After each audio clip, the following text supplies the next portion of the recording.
Madras university distance education update தான் பார்க்க போகிறோம். நம்ம சேனல் இப்போ தான் ஃபஸ்ட் டைம் பார்க்குறீங்க அப்படின்னா சப்ஸ்கிரைப் பண்ணிவிட்டு பக்கத்தில் இருக்கிற பெல் ஐக்கான் கிளிக் பண்ணி ஆல் நோட்டிஃபிகேஷன் கொடுத்துக்கோங்க. வாங்க இப்போ வீடியோக்குள்ளே போகலாம். இந்த வீடியோவில் புக் அப்டேட்ஸ் தான் பார்க்க போகிறோம். A25 பேட்சில் பிகாம் ஜென்ரலில் இங்கிலீஷ் மீடியமுக்கு இப்போ ஃபஸ்ட் டைம் புக் அவைலபிளாக இருக்குது. யாராவது புக்ஸ் வாங்கணும் அப்படின்னா யூனிவர்சிட்டியில் நீங்கள் டியூஷன் ஃபீஸ் பே பண்ண ரெசிப்ட்டை கொண்டு போய் நீங்கள் புக்ஸ் கலெக்ட் பண்ணிக்கலாம். புக்கு ஸ்டாக் இருக்கும்போதே நீங்கள் போய் கலெக்ட் பண்ணிக்கோங்க.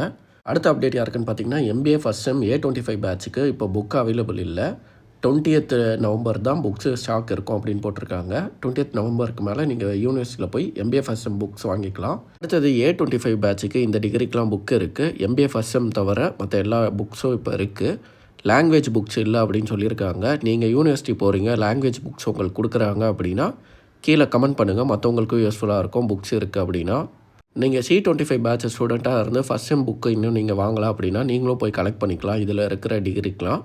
அடுத்தது A24 பேட்சில் இந்த டிகிரிக்கெலாம் புக்கு இருக்குது. நீங்கள் டியூஷன் ஃபீஸ் பே பண்ண ரெசிப்ட்டை கொண்டு போய் புக்கு வாங்கிக்கலாம். அதேமாதிரி C25 பேட்ச் ஸ்டூடெண்ட்ஸும் நீங்களும் செகண்ட் செம் புக்கு வாங்காமல் இருக்கீங்க அப்படின்னா இந்த டிகிரிக்கெலாம் புக்கு இருக்குது. நீங்களும் டியூஷன் ஃபீஸ் பே பண்ண ரெசிப்ட்டை கொண்டு போய் புக்ஸ் கலெக்ட் பண்ணிக்கோங்க. அடுத்தது MBA 4th semester system management டிபார்ட்மெண்ட்டுக்கு புக்ஸ் அவைலபிளாக இருக்குது. நீங்கள் டியூஷன் ஃபீஸ் பே பண்ண ரெசிப்ட்டை கொண்டு போய் நீங்கள் புக்ஸ் கலெக்ட் பண்ணிக்கலாம்.